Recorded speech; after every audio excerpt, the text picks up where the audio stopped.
दोस्तों आप अक्सर सुनते होंगे कि किसी फेमस पर्सनैलिटी ने इस्लाम कबूल कर लिया और मुसलमान बन गया या फिर बन गई। ये वो लोग हैं कि जिनका सोशल मीडिया पे काफी बड़ा इम्पैक्ट है और लोग इनको जानते हैं। जैसे कि ब्रिटेन के सबसे अमीर अरबपति अल्फी बेस्ट ने इस्लाम कबूल किया, ब्राजील के फेमस UFC फाइटर नेसिमेंटो ने इस्लाम कबूल किया, फेमस रैपर डक डायरेक्ट ने इस्लाम कबूल किया, इंडियन यूट्यूबर परम सिंह ने इस्लाम कबूल किया, या फिर फ्रांस की मॉडल का इस्लाम कबूल करना हो या फिर इंटरनेट सेलिब्रिटी एंड्रयू टेट का इस्लाम कबूल करना हो। इतने ज्यादा नाम है कि बता पाना मुश्किल है, लेकिन सवाल यह है कि इस्लाम में ऐसा क्या है जो लोग आए दिन इस्लाम कबूल कर रहे हैं। जबकि देखा जाए तो हम ऐसे दौर से गुजर रहे हैं कि जहां दुनिया भर में इस्लामोफोबिया चल रहा है, खासकर वेस्टर्न कंट्रीज में जहां लोग आए दिन खुलेआम इस्लाम के खिलाफ हो रहे हैं। ऐसे हालात में भी लोग दूसरे धर्मों के मुकाबले इस्लाम को ज्यादा अपना रहे हैं। और आज की वीडियो में हम यही जानने की कोशिश करेंगे कि इस्लाम दुनिया का सबसे तेजी से बढ़ता हुआ धर्म यानी कि रिलीजन क्यों है।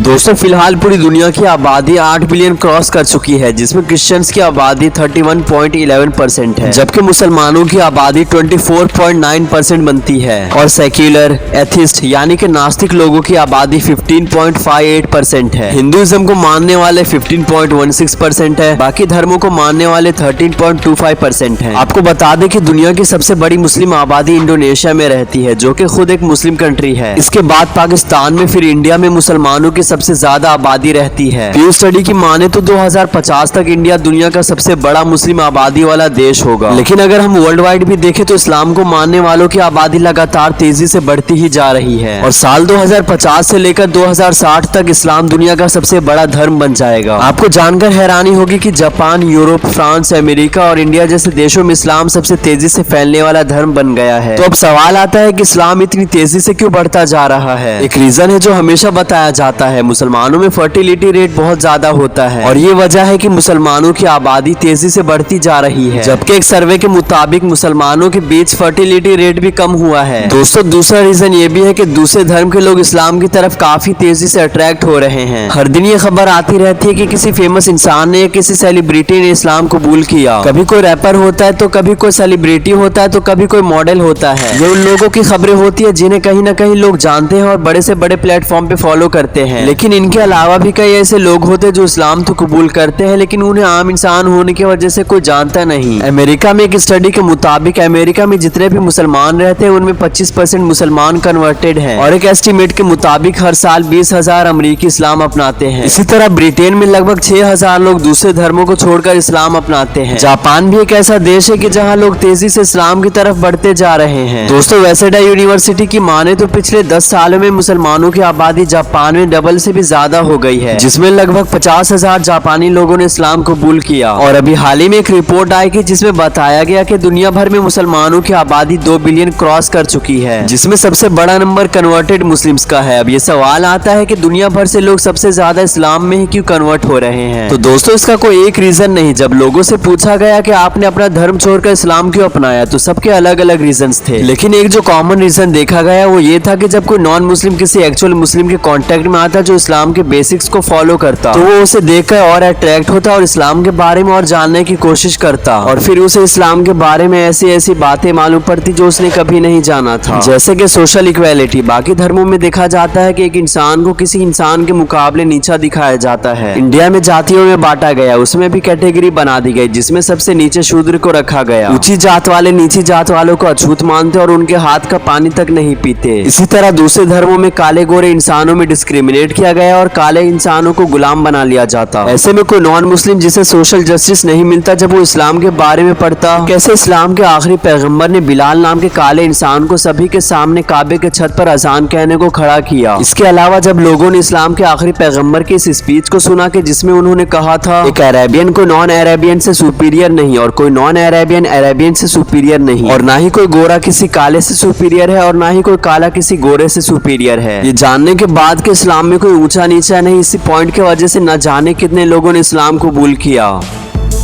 इस्लाम में फॉरगिवनेस यानी कि माफ कर देने का कॉन्सेप्ट भी काफी शानदार है। जब लोगों ने इसके बारे में जाना तो लोग इससे बहुत प्रभावित हुए और इस वजह से भी लोगों ने इस्लाम कबूल किया। मान लीजिए कि किसी इंसान को पूरी कम्युनिटी बुरा भला कहे, उसे बायकॉट करे, यहाँ तक कि उसे मारने की कोशिशें करे, तो उसका रिजल्ट ये होगा कि जब भी उस इंसान को उस कम्युनिटी पर कंट्रोल मिलेगा तो वो अपना बदला जरूर लेगा। लेकिन दोस्तों इस्लामिक हिस्ट्री में हमें इसके बिल्कुल उल्टा देखने मिलता है। 7वीं सदी के शुरुआत में जब मुसलमान कमजोर थे तब अरब के पावरफुल लोग उन पर जुल्म किया करते और उन पर जबरदस्ती जबरदस्ती किया करते, प्रॉफिट मोहम्मद को जान से मारने की कोशिशें किया करते, यहाँ तक कि मुसलमानों का बॉयकॉट भी किया गया। 3 सालों तक मुसलमानों पर पाबंदी लगाई गई, ना ही कोई उन्हें सामान बेच सकता था। अगर कोई ऐसा करता तो उसे सजा दी जाती। 3 साल बाद बॉयकॉट खत्म हो गया, लेकिन मुसलमानों को अभी भी टारगेट किया जाता, जिसके बाद मुसलमानों ने मक्का से मदीना हिजरत की। हिजरत एक अरबी शब्द है कि जिसका मतलब होता है एक जगह से दूसरी जगह जाना। मुसलमान मक्का से मदीना चले गए, लेकिन मक्का के सरदारों का अभी भी यही मानना था कि अगर इस्लाम को पूरी तरह खत्म करना है तो सारे मुसलमानों को खत्म करना होगा। फिर इसके बाद मक्का के सरदारों और मुसलमानों के बीच पहली जंग लड़ी जाती है कि जिसे जंग बद्र के नाम से जाना जाता है। इस जंग में मुसलमानों की जीत हुई। इस जंग का बदला लेने के लिए मक्का के सरदारों ने एक और जंग लड़ी कि जिसे जंग उहुद के नाम से जाना जाता है। अब हाल ये था कि जिन मुसलमानों पर जुल्म हो रहा था उन्हीं मुसलमानों ने मक्का को भी अपने कंट्रोल में कर लिया। मक्का के सरदारों को ये डर सताने लगा कि हमने मुसलमानों को बहुत टॉर्चर किया और इस्लाम के पैगंबर को भी हमने मारने की साजिशें की, और अब ये मुसलमान हमसे ज्यादा ताकतवर हो गए हैं, तो अब ये हमारे साथ क्या करेंगे। इसी डर से बहुत से लोगों ने सरेंडर कर दिया, तो बहुत से लोग मक्का छोड़कर भाग गए। लेकिन जब प्रॉफिट मोहम्मद ने अपनी बातें कहना शुरू की तब मक्का के लोग हैरान हो गए। वो तो यही सोच रहे थे कि आज के दिन हम में से कोई ना बचेगा। प्रॉफिट मोहम्मद ने पब्लिक अनाउंसमेंट किया कि जिन लोगों ने भी मुसलमानों को परेशान किया,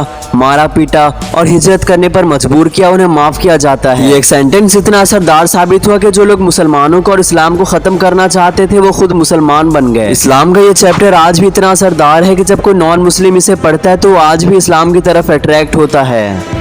इसके अलावा एक और रीजन है और वो है बिहेवियर। आज सोशल मीडिया पर जो इस्लाम की तस्वीर बताई जाती है असल में वो इस्लाम है ही नहीं। हालांकि मैं ये भी नहीं कहता कि इस्लाम के टीचिंग्स के अकॉर्डिंग सारे मुसलमानों का बिहेवियर वैसा ही है। इस्लाम कहता है कि शराब पीना गुनाह है और शराब सारी बुराइयों की माँ है, लेकिन फिर भी आपको आज के मुसलमान शराब के ठेकों पे लाइन में खड़ा दिखाई देगा। इसके अलावा ऐसे मुसलमान भी है जो आपको इस्लाम के टीचिंग्स के अकॉर्डिंग चलते हुए दिखाई देंगे, जैसे कि इस्लाम में पड़ोसियों के हक को बहुत इंपॉर्टेंस दी गई है। अगर आपके पास एक रोटी है और आपका पड़ोसी भूखा है तो इसमें आपको जरूरी है कि आप उसमें से आधा अपने पड़ोसी को दें। यहाँ पे इस बात को मेंशन नहीं किया गया है कि आपका पड़ोसी मुसलमान हो, चाहे वो किसी भी धर्म का रिलीजन का मानने वाला हो। आपको अपने पड़ोसी के साथ वैसा ही बिहेव करना है जैसा इस्लाम में उनके राइट्स बताए गए हैं। अगर कोई नॉन मुस्लिम किसी अच्छे मुस्लिम के कांटेक्ट में आता है तो वो उससे काफी अट्रैक्ट होता है। ये एक बड़ा रीजन है कि जो आज इस्लाम दुनिया भर में इतनी तेजी से बढ़ रहा है। इसके अलावा justice, tolerance, patience, peace, day of judgement, इनकी वजह से भी लोग दूसरे धर्मों के मुकाबले इस्लाम में ज्यादा अट्रैक्ट हो रहे हैं। और आजकल जो बड़े बड़े सेलिब्रिटीज इस्लाम कबूल कर रहे हैं उसमें इस्लामोफोबिक एडवर्टाइजमेंट का भी बहुत बड़ा किरदार है, क्योंकि जब लोग इस्लाम के खिलाफ प्रोपेगेंडा करते हैं तो इसके दो नतीजे होते हैं, पॉजिटिव और नेगेटिव। नेगेटिव ये होता है कि नॉन मुस्लिम्स में मुसलमानों के खिलाफ गुस्सा और बढ़ता है, और पॉजिटिव ये होता है कि लोग एंटी इस्लामिक क्लेम को समझने के लिए इस्लाम को पढ़ना शुरू कर देते हैं। पढ़ने के बाद उन्हें ऐसे पॉइंट्स मिलते हैं जो क्लेम से बिल्कुल अलग होते हैं, और फाइनली वो लोग पढ़ने के बाद इस्लाम कबूल कर लेते हैं। दोस्तों, इस वीडियो के बारे में आप क्या सोचते हैं? कमेंट सेक्शन में अपनी राय हमें जरूर बताएं। बाकी ऐसे और वीडियोस देखने के लिए वीडियो को लाइक करके चैनल को सब्सक्राइब जरूर करें।